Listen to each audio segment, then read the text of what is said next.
What is more American than prohibition? So a national group that worked to defeat recreational cannabis measure in Arkansas 2 years ago announced today it will be opposing a proposed expansion of the state's medical marijuana program. We don't have the applause for that. Can I get a boo for that one? No. Whoa. Thank you. Smart Approaches to Marijuana, Project Sam, said in an email today that it formed a committee called Protect Arkansas Kids to oppose the Arkansas Medical Marijuana Amendment of 2024. The group said it was challenging the misguided ballot measure being pushed by pot profiteers. Alliteration is always great for these emails, isn't it, Jason? Mm-hmm. Always. So it said that the misguided ballot measure being pushed by pot profiteers and their allies in big tobacco and big alcohol. Smart Approaches to Marijuana led by our favorite, Kevin Sabet, the prophet himself, the man who prophesized the exact date and time that this whole rescheduling fiasco began. That's him. He worked on drug policy under the White House heroes, Bill Clinton, George W. Bush, and Jason favorite, Barack Obama. He's also tied currently to marijuana mittens, Mitt Romney. The organization's announcement cast the proposed medical marijuana amendment as a Trojan horse that would usher in nearly unfettered access to high-potency marijuana.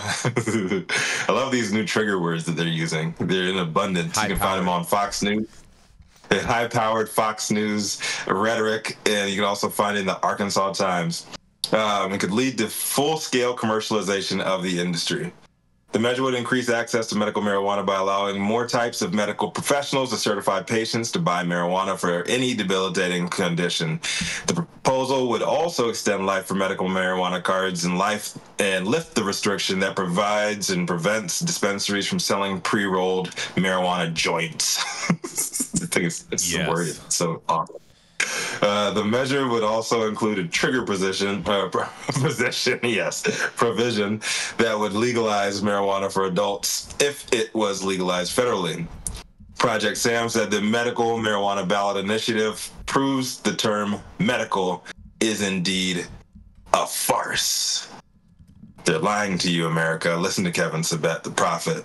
In 2022, Project Sam worked with Safe and Secure Communities, a ballot question committee that raised $2.3 million to oppose a recreational marijuana amendment. The group received $1.25 million from Arkansas chicken mogul Ron Cameron. Hey, I didn't know. Yeah, look.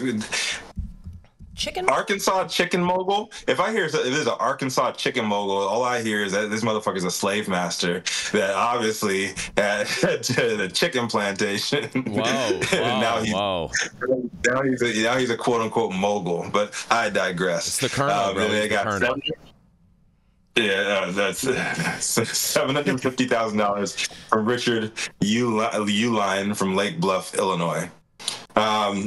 Television ad from Safe and Secure Communities in 2022 claimed a major hospital found more than 50% of its newborns tested positive for marijuana. Big shout out to the newborns out there getting it in. The ad appeared to be based on a study from a 42-bed hospital in Pueblo, Colorado, and did not disclose that the hospital only tested 11 babies. They're testing for a lot worse in Pueblo, I promise you. It was crazy. So, the ad appeared to be based on a study from a 42-bed hospital in Pueblo, Colorado, and did not disclose that the hospital only tested 11 babies suspected of prenatal exposure, and not all the 52 babies that were born at the hospital that month. So they hand-selected these babies. Big shout-out to Project Sam and Safe and Secure Communities for doing God's work there and making sure the numbers are skewed, just like a good conservative institution. Smart Approaches to Marijuana opened in office in Arkansas last year and worked against a proposal by Senator Joshua Bryant, a Republican from Rogers, to place a constitutional amendment to legalize recreational marijuana on the 2024 ballot. So, looks like Kevin Saab betting them boys up no good again, trying to ruin everybody's good time that they're having smoking on these marijuana cigarettes. But cooler heads will prevail, and hopefully they get it done. So I just want everybody in Arkansas and in the South to get their medicine. It's been a long time coming, and the rest of their economies are dying. Mr. Chicken Mogul over here obviously sees marijuana as a threat when he doesn't know that the more people smoke weed, the more chicken they'll be eating. But you know what? Logic does not make sense in situations like this, as many other places with Republicans in control. My name is Rico Lamitte, the dopest dad on the street, here to throw up some red meat for y'all to chew on today at High at 9 News, America's #1 daily cannabis news show. Well, Pueblo is, I lived in Pueblo. I ran facilities in Pueblo. There's a lot of parks in Pueblo that have signs that say paid for by the tax revenue from medical marijuana, so this is fucking hilarious. Pueblo also has a tremendously large methamphetamine and opioid crisis. So, yeah, I think that the 11 babies whose moms finally smoke something other than fentanyl are not the problem. Yeah, did they make any other comparisons with other drugs that they've had mothers experience with?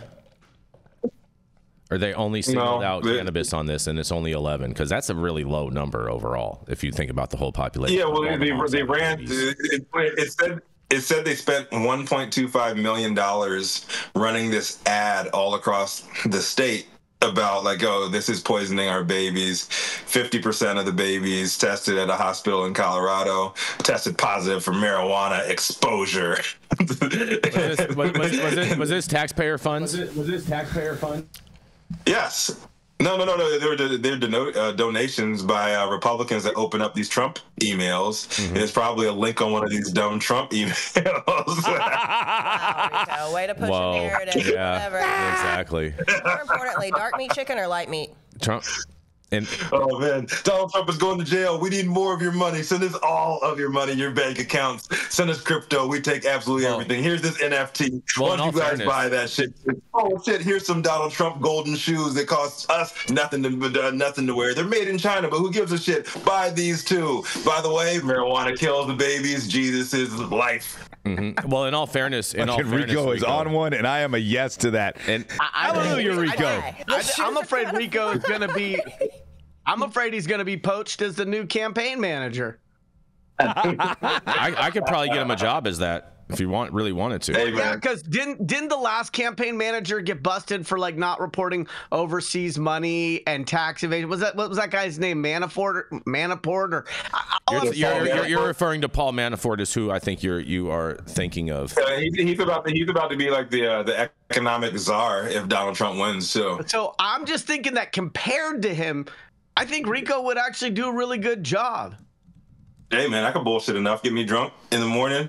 I'll bullshit enough to run all these Republicans out their jobs. Well, two martini breakfast. Y'all thought Kanye was something? I'm getting everybody out of jail. I'm going to tap dance so hard.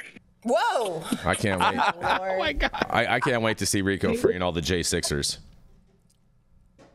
I don't know what else you're going to expect if you invite Kevin Sabet to any place. Mm-hmm. This dumb fuck comes in with, we were warned not to rely on statistics, and he brings in these nonsensical statistics to support his bullshit positions, and it's everywhere. And there's a lot of people that are still receptive to this kind of nonsense, but this guy's, he's not going to change his stripes. Mm-hmm. I think history is going to be very kind to this guy. Like, he's going to be put in the same bucket as the people who didn't want slavery to end, the people who didn't want you mean the Democrats? To be able to vote. Right.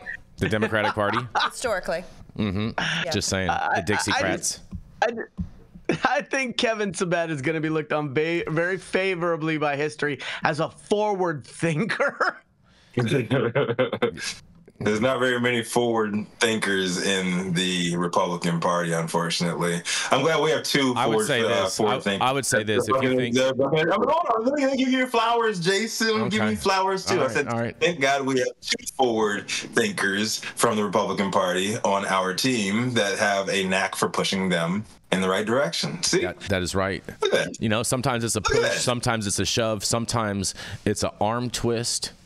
And other times, it may just be a headlock, but we are here to get the job done. Literally. They need you down there to talk to Mr. Chicken Baron, Mr. Chicken Plantation owner down there. You need to talk to him and tell him that he cares about economics and he wants to sell more chicken. Yeah, we're gonna go and transition this guy and get him feeding all of his chicks hemp seed. And we're going to start with that. Oh, wait a second. I actually did that with terrible results. Okay, so I love chickens. I'm a chicken aficionado. I'm a guest lecturer at the culinary school at the local junior college about the history of domestic chickens. Of chickens? Are you serious? What? 100%. And it's not, I don't really talk about it, but it's not something I hide either. Interesting. It's just I didn't know this was the circles that I could cluck about this with. And so I always used to watch, when I got into real estate, I used to watch those shows like MTV Cribs, and everybody was always be like, well, that's where the magic happens, and take a look at my aquarium with my little cool reef shark. And so living in West Sonoma County, when we finally got a nice spread, I was like, you know what, I'm going to do that, but with chickens instead of an aquarium. And so I went deep dive, researched all these chickens. I got all these exotic birds. You know, at my peak, I had about 44 different chickens, and every single one of those birds was picked not because of their production, but because they look beautiful. I got chickens from Saipan, from Italy, from big booty chickens. Silky. So the thing about of course you got to have silkies, okay? Silkies were written about by Marco Polo when he went to Asia, and they're actually a very special magical bird. You categorize chickens the way you categorize watches, according to the number of complications they have. And silkies have about 6 complications, including these little blue spots on their cheeks. They have an extra claw. They have these certain furry. Is it a white claw? No. No, listen. A blue booty is a bird from that island off of South America. But anyway, the point about chickens is, Can I call you Professor Chicken Shit? No, because your intro to me always fucking sucks anyway, and I'm gonna have to write my own on the 1-year anniversary of my introduction onto this show, which comes up in August. But anyway, great chicken master. I had read that in the Elizabethan times that songbirds were fed cannabis seeds so that when they were kept in cages in the courts, they sung better, okay? Because they sung better when they ate cannabis. And so I was like, well, wow, if that's how it worked for the songbirds in the Elizabethan courts, imagine what it would be like if Kubrin fed some cannabis to his chickens. And so, unfortunately, my social experiment included taking the trim and the huffle duffle and the leftovers from some of our harvests. And what's a huffle duffle? That's going to be another show. That's like a chunky. Because I could do a whole. It means it's the non-exciting parts of the cannabis plant that are a byproduct of trimming and processing. And so I fed these birds by mixing it in with their feed, and I'm thinking I'm just bringing a West Sonoma County twist to animal husbandry, and I didn't tell anybody about it because I don't know, I didn't think about it. And I got a call from my wife at work, and she goes, "What the fuck did you do to the chickens?" And I was like, and mind you, my wife's a veterinary, like an animal nurse, right? That's all she's done her whole life is animal medicine, right. Including caring for me. And so I played dumb on the phone, and I was like, "Honey, what are you talking about?" She's like, "What the fuck did you do to these chickens?" I go, "Honey, she goes, "These chickens are all wandering around acting real crazy." And I go, "Well, maybe I put some trim in with the feed." I came back, all my chickens, all 44 of them, were high as fuck. And I had not known up until that point that you could actually measure the difference in chicken behavior, whether they were under the influence or not under the influence. They all were pretty glazed eyed, and I never knew there was such a thing as cotton beak, but they looked pretty fucking parched too. Oh my God. Cotton beak. I just Beak's always dry. I hope Kevin is not listening to this, because the statute of limitations probably hasn't run, and if I get charged with animal cruelty next week, I'm going to argue that they had a really good time. PETA does watch the show quite often. Oh man. Just saying. Oh man. All right. Well, I thought there was gonna be like a chicken fucking joke somewhere in there. Yeah. But well, I think I'm gonna have to take Yarrow with me to Arkansas, basically. To be expert witness. Yeah, this was fascinating. We're gonna get expert witness. I can drop my hair and really keep it real with y'all. Fair enough, and we're gonna never caught COVID. We're gonna keep this train rolling. We're gonna roll. We covered bird flu 3 times over the last couple of years. Whoa. We're going to keep this train rolling. We're going to roll right into commercial, and we're going to be right back.